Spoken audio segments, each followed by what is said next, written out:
It's really great to have Rich Zemel here as our second distinguished lecturer of the day.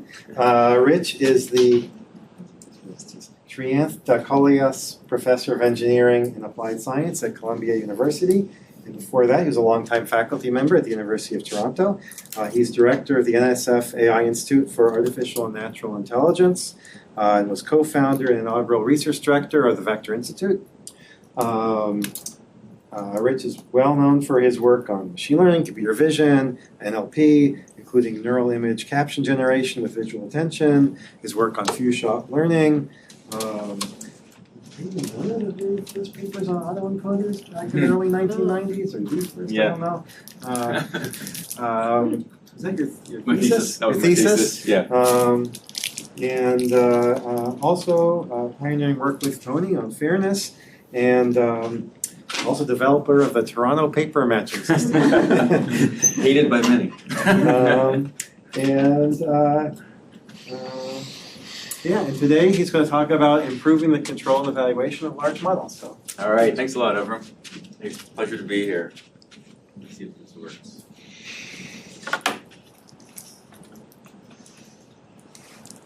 Okay, so I want to start by talking about the fact that I've been at this deep learning game for 35 plus years now, and it's crazy to me how well it's working. And one sign of it working so well is how people are taking them seriously as people. So there was an article in the New York Times earlier this year about a woman who has a ChatGPT boyfriend and uses it for advice, for motivation, for erotic conversations, spends many hours a week on it, including some weeks up to 56 hours. And then on the other side, there's use of it in all kinds of sciences and social science. So I have some colleagues who work on surveys, and they were saying how you're probably like me, you get inundated with survey requests and you start ignoring them all the time. And so they're really at a crisis stage where they have all these surveys and not enough people responding. And so what are they doing now is they're using LLMs to fill in the surveys, which is a little scary. Okay, so that's something where, again, you're taking the outputs of these systems seriously and treating them like people. So what can we do about this? One is, people work on things like watermarking, other things to try to build better classifiers. Is it man or machine? So you can tell the two things apart. I think that's a noble enterprise, but ultimately doomed. Another thing is to go the other direction and try to make them more human-like. That's the kind of lean in and just go with it. And the other thing to do is to really consider how to evaluate these things better. So I think right now there's a real problem in trying to evaluate them, and that leads to all kinds of problems about how we don't really understand what they're doing and how they're doing it and when they make mistakes, etc. So there's been a lot of work on developing publicly available benchmarks for this, there's a proliferation of these, which I think is great, and more of them to evaluate things, and also to improve how we evaluate them. Okay, so today what I'm going to talk about is some efforts on one of them, which is the first one, which is making them more human-like. And here the goal is to have some efficient methods for adapting them to different user views. Okay, so it's to kind of diversify them to have different kinds of responses. And on the evaluation side, I'm not going to talk about benchmarks, but I am going to talk about methods we're developing to improve evaluation and create some robust evaluation frameworks for evaluating these diverse LLM outputs. And so feel free to interrupt during the talk with questions or comments. It's fun if it's more interactive. Okay, the first part about aligning LLMs with diverse perspectives. There's a very interesting data set that was developed recently. It's taken from a standard survey called the Opinion QA data set. There's 18,000 participants and some 1,500 questions. The questions look like some examples shown here. Yeah, kind of. A little bit of red, maybe. Oh, maybe not. Okay. So how confident are you, if at all, actions taken by the international community will significantly reduce the effects of global climate change? And they have all these different respondents, and they get either very confident, somewhat confident, not too confident, not at all confident. And then you get these statistics for the overall population response. And the questions come from lots of different social questions and political issues, you're kind of how enthusiastic about the possibility of using programs to make hiring decisions, questions like this. Right? And then these researchers a couple years ago now turned around and asked a bunch of state-of-the-art LLMs at the time to answer these questions. Right? So they treated the LLMs as if people, and then they analyzed the results of the LLMs. And on the whole, they found that the LLMs kind of gain some sort of implicit average viewpoint based on the data set they're trained on, right? So they aren't trained on these particular questions, they're just asked these questions. And they found that if you look, this data set has demographic information, so you can compare the results of the LLM to the average responses of the whole population or individual demographic groups. And they found that the LLM represented the averages pretty well, but really failed to represent the individual groups like people over 65, Mormons, widowed people, groups like this. A couple questions. One is, what's the dimensionality of humanity? So if you take the 1,500 questions and all these participants into PCA, would PCA give us sort of a low-dimensional characterization of... So PCA on the question answers, or which one question do you... answers? Yeah, so I'm going to get to something a little bit like that in a second. I'll talk about that. And the other question is about prompting. Right, so, my understanding is we can ask the model to be some type of person. That's right, yeah. That's what I'm also going to talk about. Good questions. So that's called steering, and they looked a little bit at that steering in this case. Steering, that is, you can say, okay, now if I prompt and say, well, this person's a Mormon, can you answer like a Mormon, okay? And they found that it wasn't that good in the sense of responding to prompting. I'm sure the models today are a little better at that, but at the time they weren't very good at being able to be manipulative. Just I don't know if you think it's unimportant, feel free to deflect on what. But it seems like these three questions are all very different in nature. The first one is maybe reasonable to ask an LLM because it's asked about estimating some probability or something. Second one is completely bogus because LLM has no neighbors or parties. And the third one is about feelings, and it's debatable whether we can ask LLM. So to what degree should we expect the questions to have meaningful answers or responses for our machine when they refer to things like lived experience, circumstances? Yes, yeah. I think it's a perfectly valid question. I think this is more kind of more out of curiosity. Like, if you ask an LLM these kinds of questions, what answers does it come up with? Whether it's, I agree that a lot of these things depend on someone's experience. The LLM has a lot of experience with lots of things on the internet. It's all virtual experience. So it's a question of whether, somebody who has purely virtual experiences can have reasonable answers to this. I think that's more of a philosophical question, but yeah, it's interesting. Okay, so that the point I want to get at is that we really want to make these things controllable.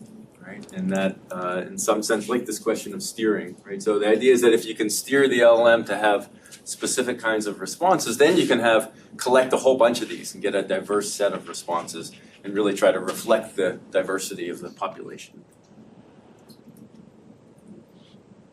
So I had some effort. I did some work with some colleagues at Amazon on this, and we took an approach that was based on collaborative filtering. So actually this relates a little bit to Tony's talk. We have a matrix, but I transpose the rows and columns. The queries are on the columns and the individuals are on the rows. And so so we realized that you can think of this opinion QA as a kind of collaborative filtering problem. Collaborative filtering is popular, remember back like the Netflix prize, right? So you have movies and you have individuals, and individuals are rating movies, right? And the problem in that is you have some observed set of ratings and then you try to predict the rest. It's a big missing data problem. And so we said, well, why don't we think of this also as a kind of missing data problem and do the standard kind of thing you might do with collaborative filtering, kind of matrix factorization, where you come up with a vector representing each question, another vector representing each individual, and just take the dot product of those, and that should give you the prediction of the rating for that individual query pair. Right? So that's our protocol.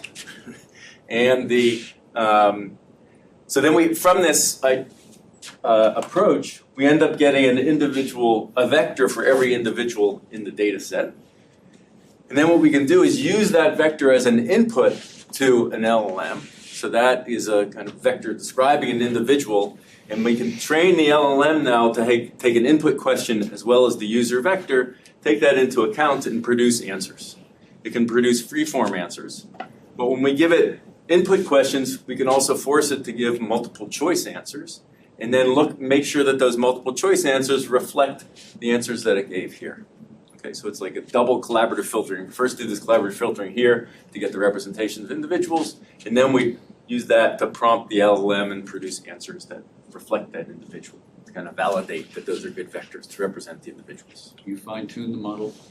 It's fine-tuning actually all we did was fine-tune the vectors. We didn't fine-tune the model in this case, because they're kind of soft vectors.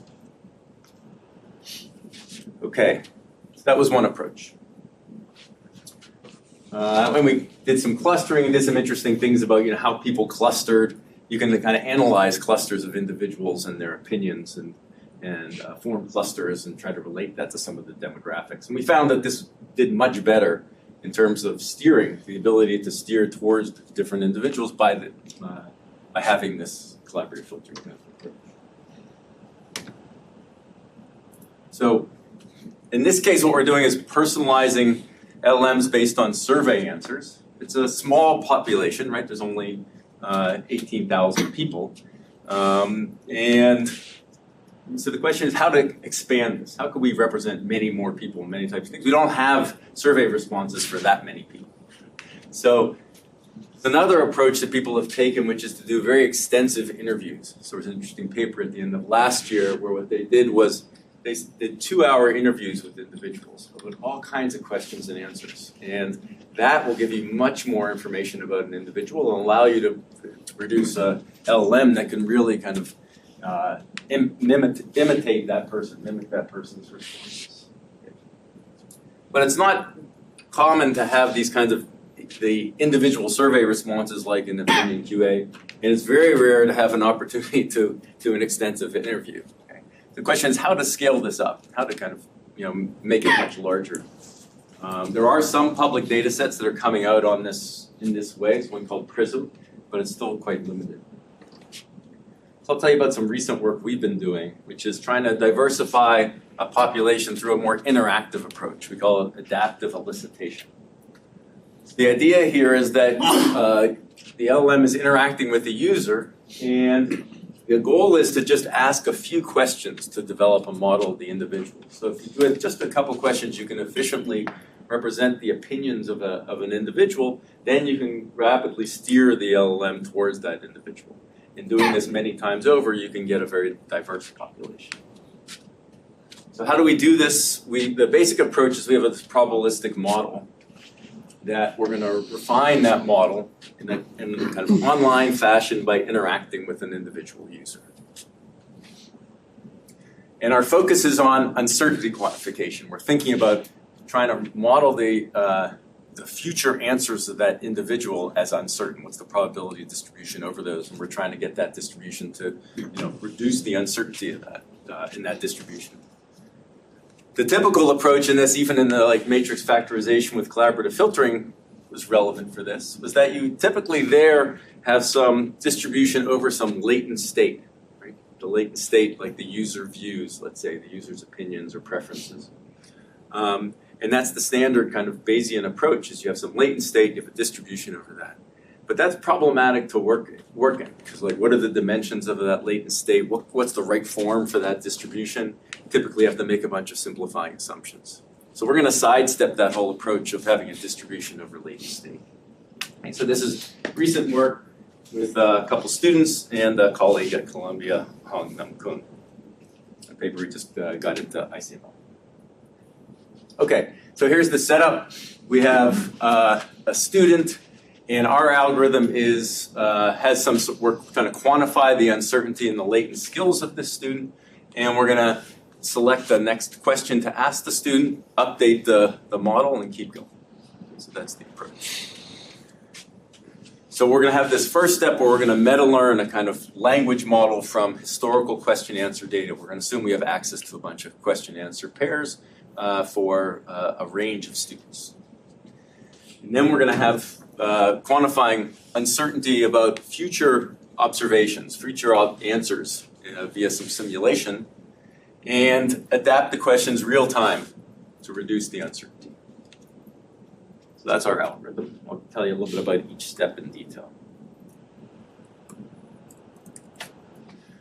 So the setup in our model is that we have some answer y that's drawn from a distribution that's conditioned on the question x and some latent description of the user or the individual u. So that latent u, that's a hidden thing that we don't have access to. That would be like the skill set of a student or the kind of health profile of a patient in a medical setting, or it could be the kind of opinions and preferences of somebody, responding to surveys. And like I said, the standard Bayesian approach is to have some prior model for you and be working with that kind of distribution. It's, like I said, it's often difficult to work with that. So instead what we're going to do is just look at the observations and think about the ability to predict future answers. So we have a historical data set where we have a whole bunch of question-answer pairs over different users U, and that's our training set. And we have a whole string of these, and then what we do is take a new sample. We're going to have a couple question-answer pairs, like a few question-answer pairs, like T of them. And then we're going to produce a distribution over future answers, T plus 1 to infinity, given those observed question answers and the future questions. So that's the idea. We want to predict all the future answers given some small set of observed question-answer pairs and some future questions. We're making an assumption that that's going to be something that's that the future answers are conditionally independent given the current known responses and the questions. And the way to achieve that is so it's not going to be order dependent. When we train it, we're going to train by having many different permutations of the ordering. Okay, so that's invariant the ordering. Our objective is just to maximize log probability of observed answers, given some previous observed question-answer pairs and the future questions. Okay, so we have a model doing that, and it's an LLM in this case. We're just going to update, fine-tune an LLM to do so. Okay. So the model seeing, what's U in the last line? What's what? U in the last one. So this is still in the this is the training set. This is a whole bunch of users in the training set. So U is indexing the users, and it's the latent state of the users, but we're just sampling individuals where we don't. So the model is seeing. Is U an input to the model? No, it's not actually seeing U. So that's just really an index into U, where U has a bunch of question-answer pairs. That's all it's seeing. It's seeing these question-answer pairs in the training set. This is what the model sees. So capital T is capital N? Capital T is capital N. Where's capital T? Sorry. Objective. The bottom line. Objective. So T is how many, yes, you're going to see up to that many questions, yes. Yeah.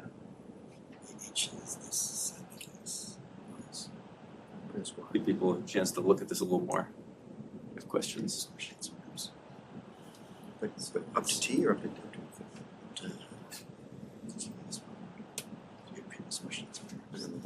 So T is going to be, right, we're starting from, we're trying to do this incrementally going from one question to the next, right? So you keep conditioning on knowing at T equals 3, we've now conditioned on having seen the first 2 question-answer pairs. And then we're going to make predictions based on that. Okay. Yes? So we are maximizing for all the users at the same time. So That's right. This is maximizing across the whole batch of users in our training set. All the question answers for those users. And we're going to assume they all have the same N observations. Yes? Sorry, I'm sure it's just me. But Yeah. what's the difference between capital N and capital T? Yeah. So I think that's a mistake. So Tony was asking the same thing. Sorry, It's it's there's no difference. So the H in the second line there, S minus 1, that to your right? There you go, down, yep, there. And S Yeah. goes to infinity, or should that? Yeah, this will basically go to N. I mean, this is the general setup. So the idea is that this is the general setup. Asymptotically, you can prove things about this, but in practical Okay. cases, we're just going to look at N or T. Okay. Yeah. Okay? Right, so the idea is that, well, I'll now become clear, that we want to quantify the uncertainty.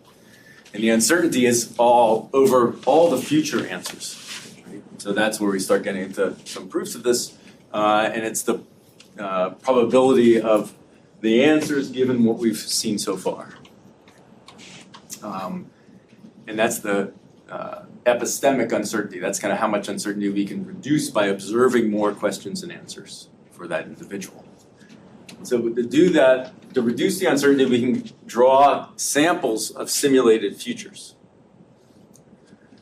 And how the variability in these samples, like how the answers to given questions vary, is a measure of epistemic uncertainty. Epistemic uncertainty is the uncertainty in the model that can be reduced with further data, okay, as opposed to irreducible uncertainty. And then we get to this adaptive question selection. So that was our goal. We want to say, what are the best questions so that we can efficiently reduce the uncertainty? So we want to select questions that maximally inform the model. And so we use a standard approach called expected information gain, that's the EIG, which just looks at how much the entropy over the few answers to future questions is reduced when we know a particular question-answer pair at time t+1.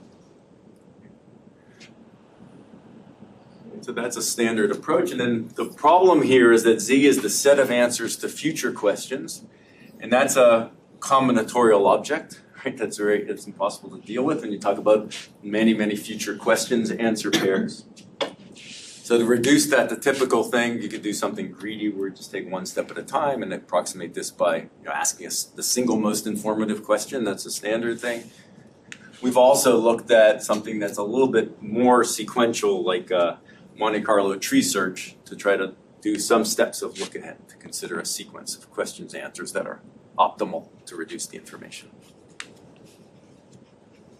Okay, just to give you a concrete picture of how this could work. So imagine we have some set of questions that could be answered correctly or incorrectly, correctly in green. We have a single student, and the static model just asks questions and answers in some known setup. Okay, so these are a question, right? A juice bottle holds 3.9 liters. If I share it among 13 friends, how many liters does each get? And so that question is answered incorrectly, so it asks these other questions. And then we're trying to map this to the skill level of the individual, like how much they know about various things. So this would be part of you, not something that we could actually interpret, but just for the sake of visualization of it, imagine that some of the skills, some of the dimensions of you correspond to their knowledge of division or their knowledge of decimals, these various things. Our adaptive approach now says, well, if they got this question wrong, okay, then we're going to look at that reduces what next question is going to reduce the uncertainty the most of what we know about their skill level. So the next question will be different than this. It might ask about if John has 9 apples to share, how many does he each get? Okay. So that's really looking at division, not decimals. They get that right, ask the other questions, and then it's a question that's more about decimals, okay, that involves decimals. So what we're finding out in this adaptive one is that they might be quite good with division. So their skill level's high in division, but their skill level's lower in decimals. So it's better to keep asking them and narrow down, get the uncertainty less about the decimals and figure out where they are on decimals. Okay. So that's the rough idea, visual idea of how the adaptive questioning can more quickly narrow down the uncertainty about their skill set. Yes? So you're describing something which I think human designers of tests for humans do, That's right. Especially modern adaptive economy. So is similar in some way? What's different? Yeah. So it's similar in that there's been kind of like in educational testing, people have done this kind of thing with models. Like this model has a little more power to it than the kinds of models they've dealt with there. They kind of typically make all kinds of assumptions about the skills being independent and various things, usually about what's happening in this latent space U. So by having our probabilistic model looking at uncertainty of future answers to questions without making assumptions about you, we end up with a more powerful model. And we're operating on top of an LLM here. here. So for human tests, U is probably not latent. It's presumably explicit. It's some sort of enumeration of skills that they think they are testing. Is that That's correct? right. So they kind of And then here, as you said, that you don't have access to That's right. We don't have access to that Is at that all. a problem and kind of how, interpreting the test eventually? It could be a problem. I mean, if the goal is to understand what they do, that could be something that would have to be post hoc. You have to name those things later. That's right. You have to analyze it. These are a fixed set of questions that can be chosen from, or are they creating them on the fly? Yeah, so that's a good question. So right now, we're just doing a fixed set of questions, and it's something that we're exploring is more being able to come up with new questions.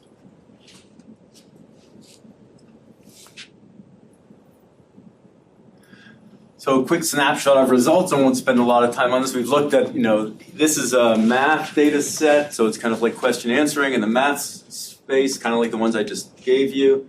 Opinion QA is the survey one that I talked about before, and 20 questions is a standard kind of 20 question game that we actually developed a data set for this that's kind of fun. It's publicly available, you can play with it. And what we do is we compare our model to a base LLM, so that's just taking a regular LLM off the shelf and asking random questions. Okay, so it's not adaptive in that way, it's just asking random questions. So we want to see how well we can do, that's a strong baseline. You can think of this as a kind of active learning. Active learning has been an important area in machine learning for a long time that usually, if you look closely enough, it doesn't beat random very much. So that's a good baseline for this. And we also had a stronger baseline model, which was one that did a kind of in-context training. And you can ask questions and put the answers in the context of the LLM, and that improves it as well. Can you remind me what perplexity means here? Yeah. So the perplexity is about the uncertainty about the answers. Okay, so it's directly testing uncertainty in the answers. Okay, so it's whereas accuracy is really we're just looking at accuracy, and this is getting at the uncertainty quantification questions. Okay. The base LLM doesn't have very good uncertainty at all, doesn't fit on this thing. The ICT does pretty well. We do better in terms of perplexity and quite a bit better in terms of, so this is, the x-axis is how many questions are selected, so you can see that with just a few questions we get to a pretty high level of accuracy in these cases.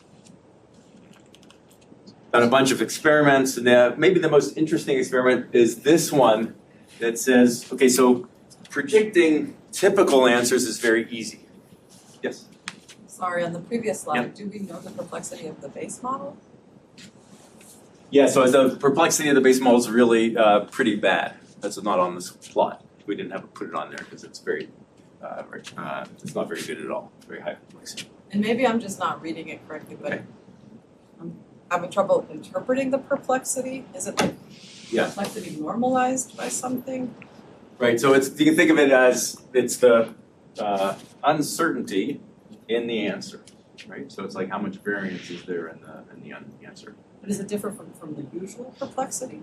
Well, the usual perplexity is the kind of the log of the probability of over all the tokens, and here it's the tokens of the answer, so it's very simple. But it's narrowed it down. I think of perplexity as something that can't be less than 1. That's why I'm asking. Right. So it's normalized here, so we can have it something that's on the normalized scale. Normalized by some max perplex. Yes, yeah. But that's why this is relative to the base model. That's why the base model is not. Okay, thanks. Thank you. Yes. Is there a reason they're not all the same with 0 questions? Yes. So this is given a small number. I think we did it. This is with 3. We varied the number of question answers to start with. Right. So there's you observe a couple question answers for that individual, and then start asking. Okay, zeros.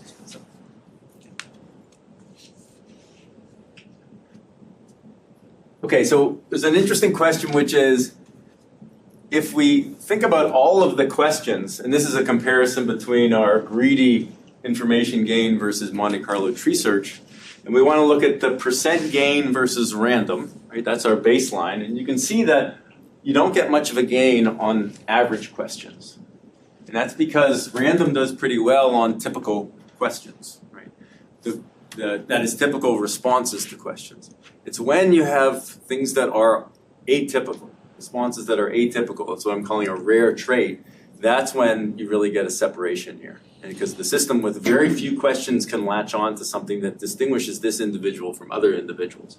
And that's why we get, so we can break up the questions for this individual, say, are the answers typical, kind of somewhat typical, or atypical. So the somewhat typical or medium and atypical is hard, and you can see that we get a big win over random on the hard questions across all the data sets. Yes? How do you measure medium versus hard? Yeah, so this is the degree of typicality. We just kind of divided them into 3 equal buckets, which is, what are the responses, how far are their responses from the mean response to that question across the population. So you have a scale, right? The questions typically have a scale from, let's say, 1 to 5, and you have a mean response for the population. And you say, for this individual, how different was their response from that? And so we're just now post hoc and analyzing it, taking the ones that are somewhat different and the ones that are quite different, and seeing that the ones that are quite different is where we really get some power out of the model here.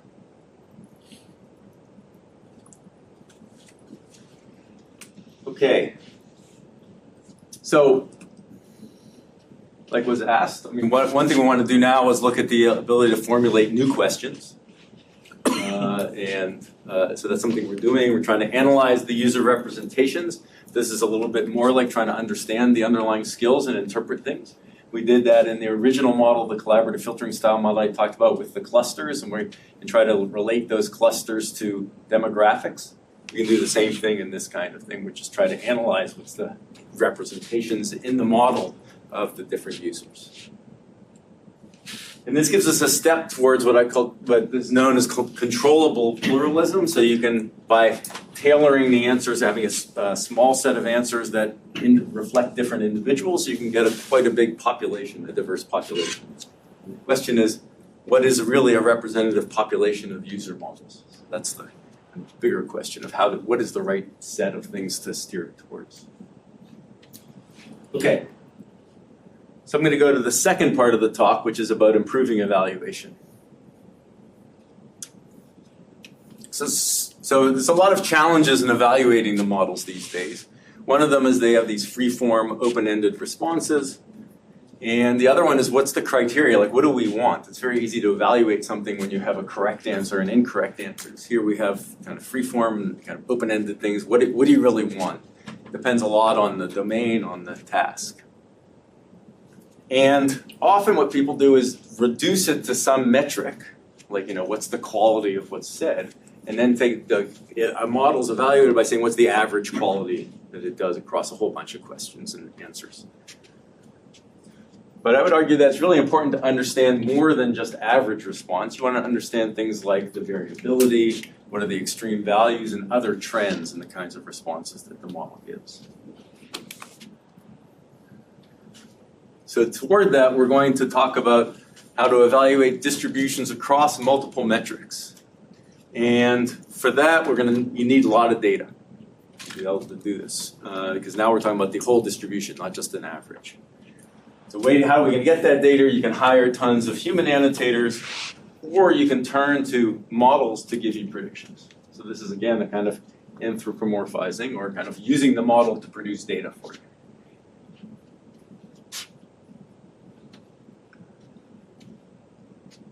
And what people do these days is they do that a lot. Data is often scarce, and so you predict using the model and treat that as additional data. And that it can be true for simulations. It's true, as I mentioned, for surveys. And this happens in evaluating LLMs. So these days in LLMs, they have like a separate model that says how toxic was that response. It's a kind of toxicity classifier. It gives a score, let's say, between 0 and 1 for how toxic something is. So, and that's often treated as labels, as an important target metric. And more generally, there's this whole paradigm called LLM as a judge. You have the LLM producing things, and you have a separate LLM that's judging that response. And it's good, it's not just for LLMs, but it's good in general, like for experiments that are very expensive in biology or environmental science. If you can have an auxiliary model that's reliable, it's very useful. Right? And as well in the LLM development cycle, it's very important to have this auxiliary model that can be used to help evaluate. But the problem is that too often they're kind of blindly combined with so-called good data, right? That these LLM outputs are combined with human annotations.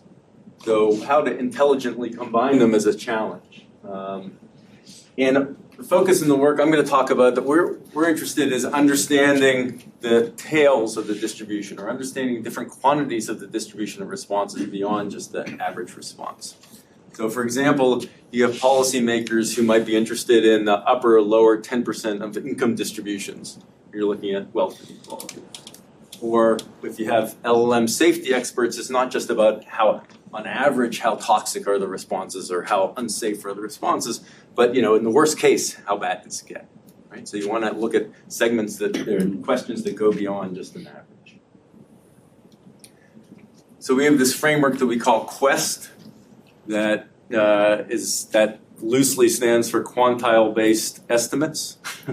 And this is the picture, is that we have some scarce set of observed data. We have a machine learning model that's like our auxiliary model that can impute a whole bunch of data. Right? That's like this auxiliary model creates a whole bunch of synthetic or imputed data. We're going to combine the observed and the imputed data to come up with estimates for various quantiles in the distribution of responses, right? That goes beyond the mean. So that's the basic setup.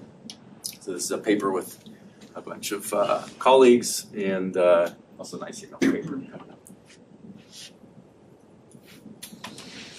So this is so to understand QUEST, it's good to understand what's called prediction-powered inference, which is some new work that has appeared. That actually, though, builds on a tradition of lots of work and things like control variance and other things. But I'll just describe the prediction-powered inference idea.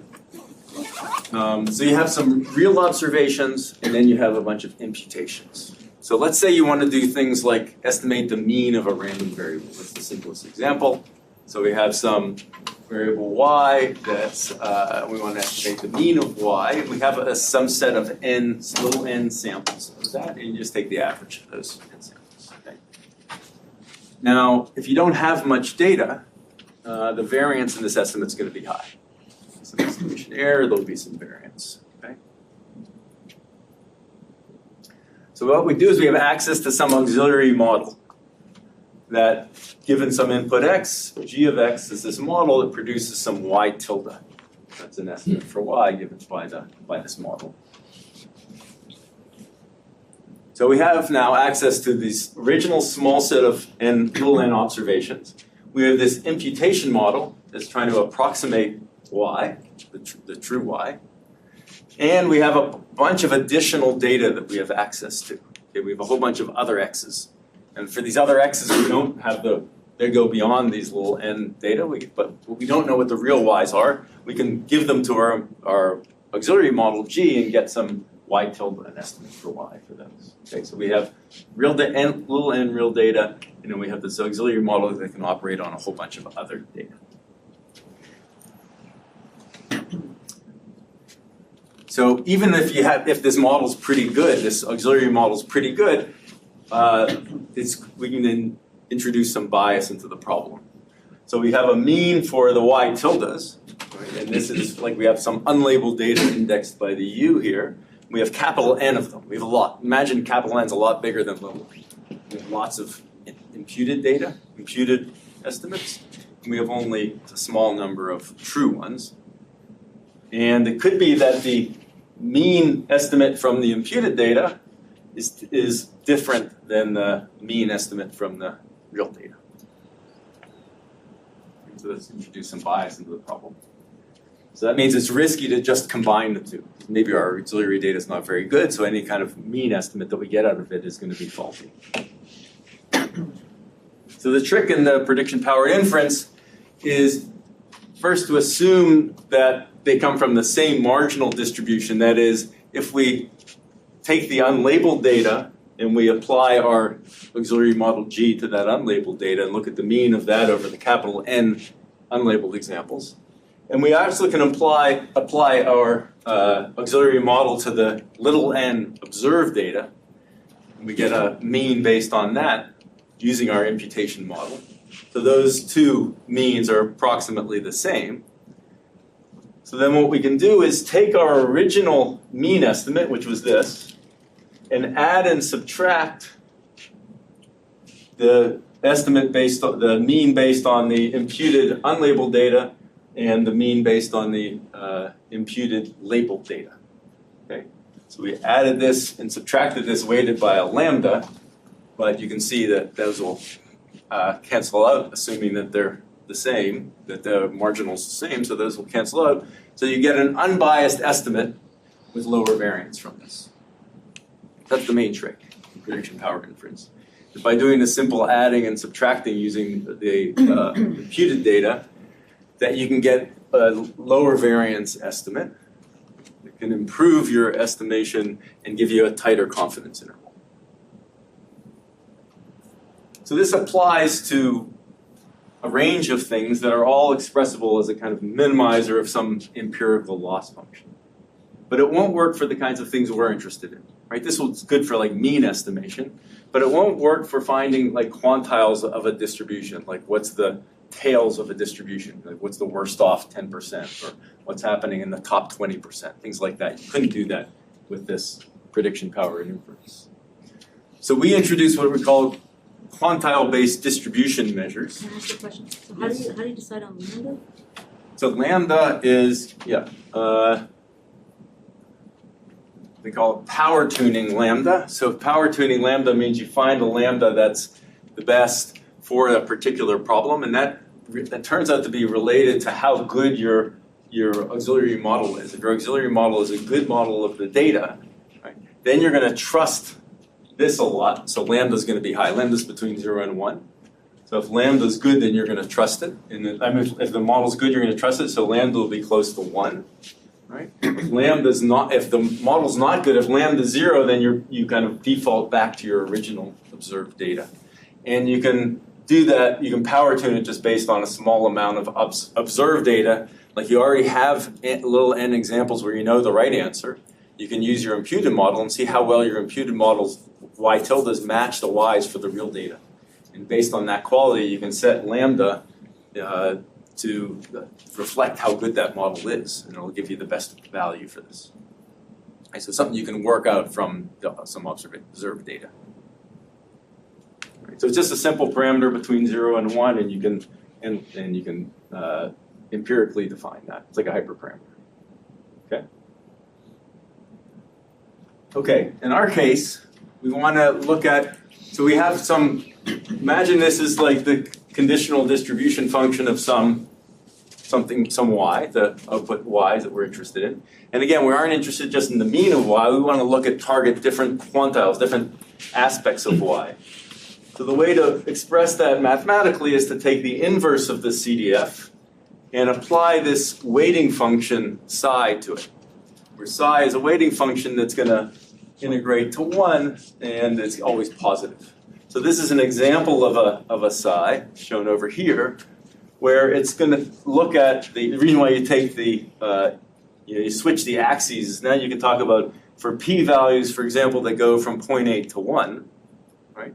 You're then looking at the tails of this distribution, the tail of that distribution, and you can then look at what's the integral under that part of the distribution. That's the tail quantile for the distribution. That's expressible and obtainable by just having the psi that goes from beta being 0.8. So for p goes from 0.8 to 1, then you are selecting out that part of the CDF basically. Okay, so that's called the conditional value at risk. And there's a whole bunch of other measures that are relevant that have been studied with different psis. So you have a different, like if you have a psi that's uniform, you recover the mean. If you have a psi that is a particular value of beta, then you're considering, instead of the tail, you're considering from 0 up to some value. And that's called value at risk, and that's very popular in finance. People want to know, like, what can I expect to get from some investment, right? So this comes from finance. There's lots of other things that you can do, and this is useful for things like, I talked about wealth inequality. You want to compare the bottom 20% to the top 20%. So you can have two different sides there and compare the answers. In genomics, you might want to say, what's the 10% of the population most strongly expressing a gene? What's the profile of those? And so you can get that from having a psi function that's tailored to that. Okay, so these are all kinds of different distribution measures that can be defined in a nice simple way. And now we're going to estimate these just like the mean was estimated with some combination of some small set of observed data and some imputed data. We want the same thing for our quantile-based distribution measures. So maybe I'll skip the details. We have a way of going through and imputing values and computing different CDFs based on the original data or the imputed data, and we come up with our Q hat, our estimate for the quantile-based distribution measure by combining in a similar way in the PPI, combining the observed CDF with the imputed ones. Okay, those things that we're getting from our auxiliary model. And so this generalizes this prediction-powered inference. It can, because we can recover the mean, which is what they have in theirs, but it also gives us lots of other measures. And some of the details that I think are interesting if you like this kind of thing is that they apply, so the other one applied to a statistical thing called M estimators, and ours applies to L estimators, because what we depend on is the order statistics of the samples in order to construct the CDF. And so we can any linear combination of these order statistics is something that we could then compute our quantile-based decision measure, combining the original data with the imputed data. Right? And your question about lambda, in our case, we can actually get a closed form derivation for what lambda is. We can compute the optimal lambda. Right? We don't need to have actually observed data for that. And that's just based on asymptotic analysis of it. So we have a bunch of science applications. So poverty map. So in each of these cases, what we have is an auxiliary model that could be, in some cases, it's like a convolution network. In some cases, it's an LLM. And we have a small set of observed data. And what we can do is vary the number of observed examples and see what happens to our estimate as we get more observed data. Right, so for a small amount of, we're going to have a constant amount of imputed data, so capital N is going to be constant, and we're varying little n, which is how much observed data we see. And we're going to compare just doing the QBDM estimation based on the observed data, that's just based on the little n, that's in blue, and then we can look at the value based on the imputed data, right? And that doesn't depend on the number of observed, and that's why it's a constant. That's why the green line is a constant. That's how well you can get an idea of how good the imputation model is by seeing how high, what's the estimation error of the imputed model. That's the green.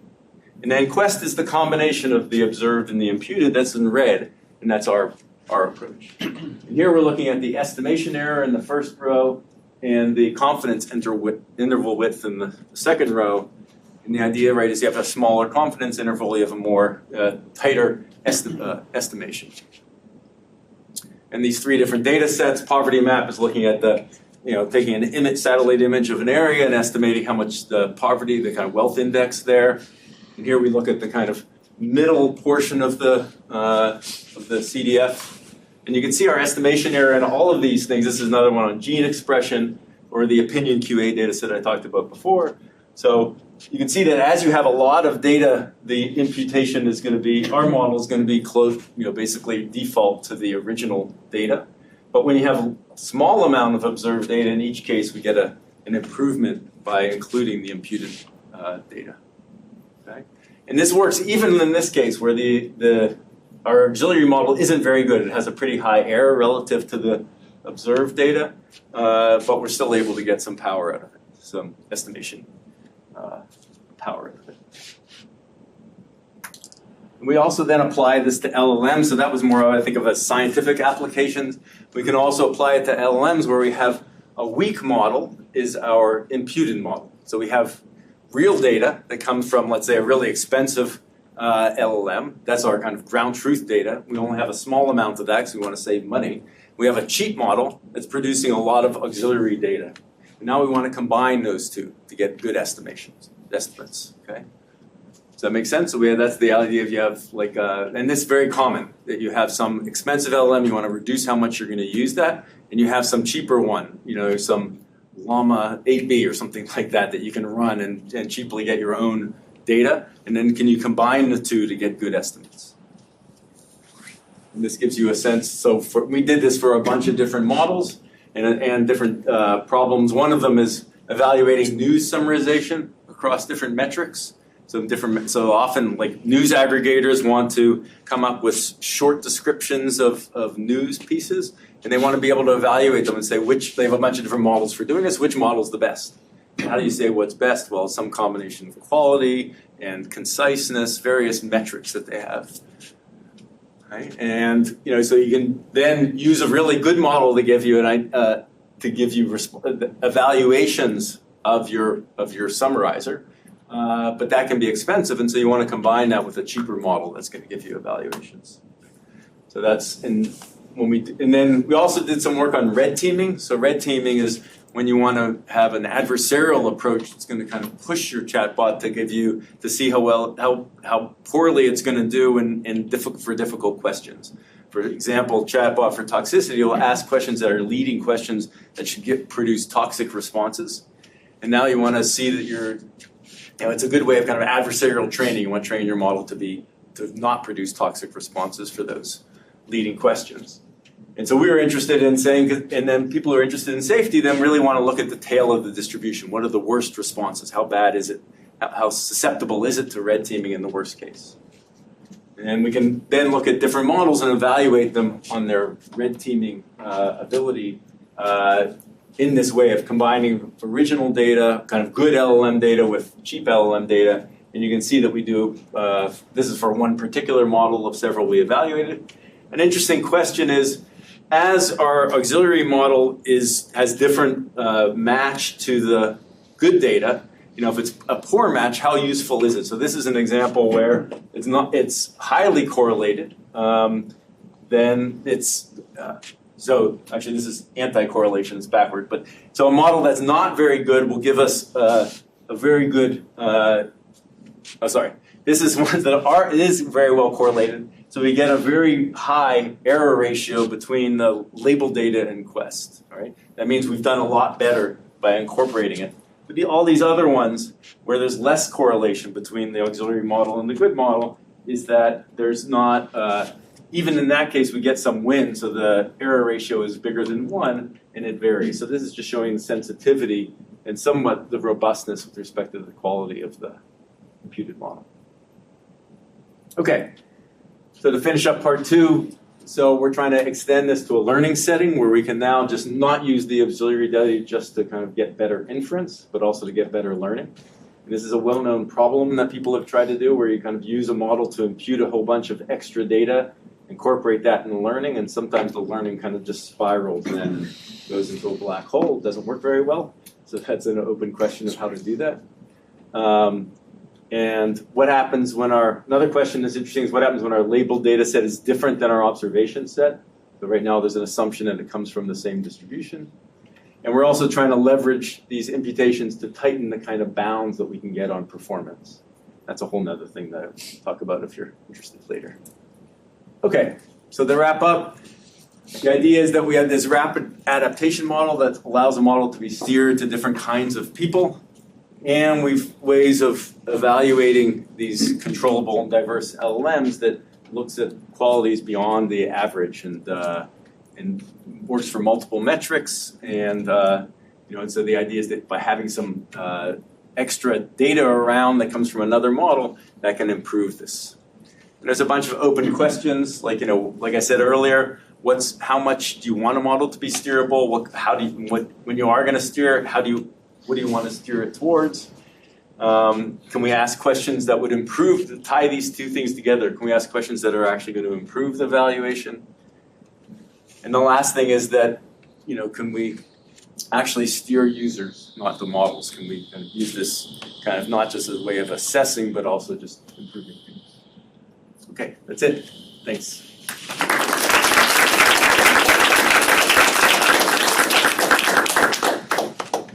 Questions? Yes. how is Quest compared to like different? I know the goal here is you're looking at the tail of the distribution, but how is it compared to KL divergences or Weser-Stein distances between the two, the distribution from the auxiliary model? Right. So what we're trying to do is estimate the tail of a given distribution.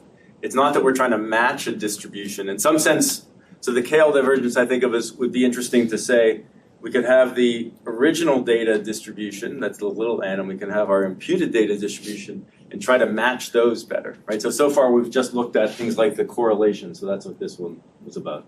How correlated are the two, the imputed model and the other one? KL divergence would give us another way of kind of evaluating that. But in terms of the tail, what we're really trying to do is saying, how well can we take, we're assuming that there's some true tail quantity that we're interested in, how well can we take some observed data and combine it with the imputed data to do a good job of estimating that? Yes?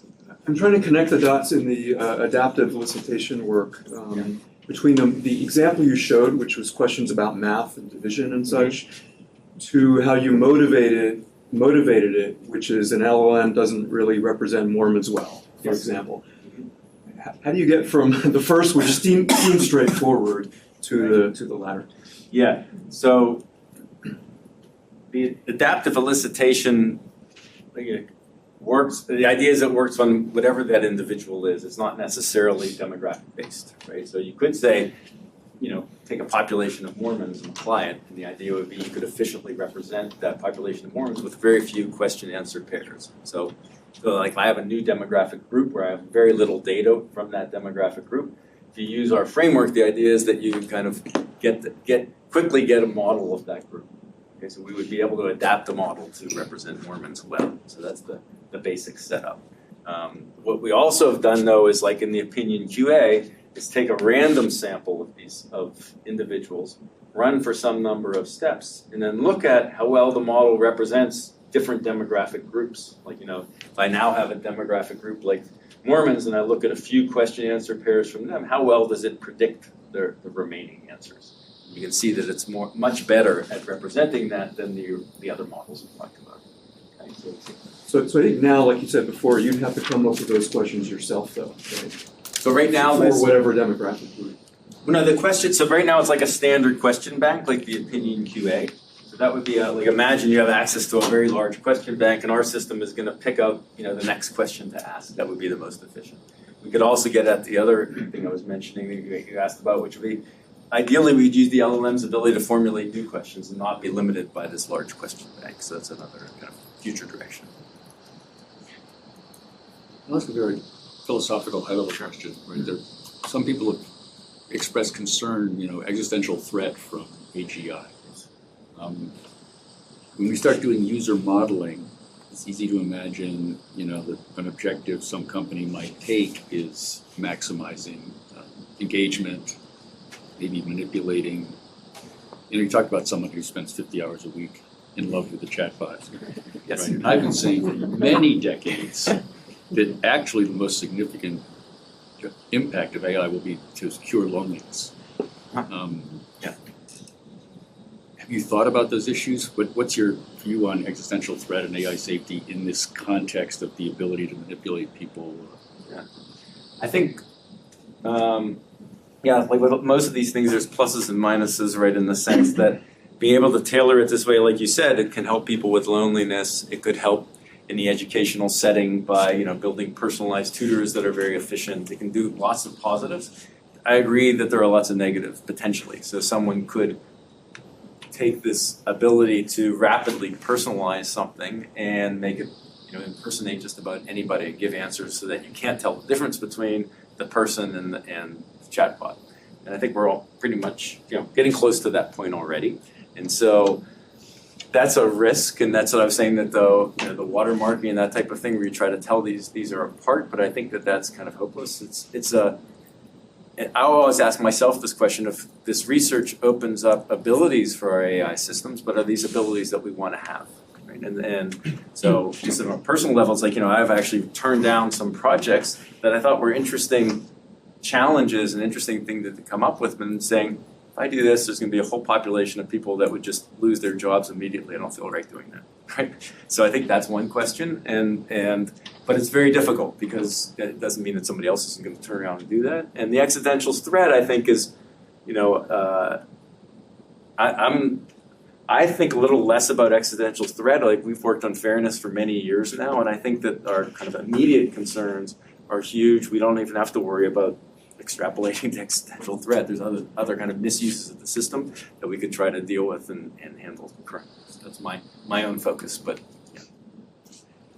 Why don't we end it here? Let's Okay. thank Christian. So,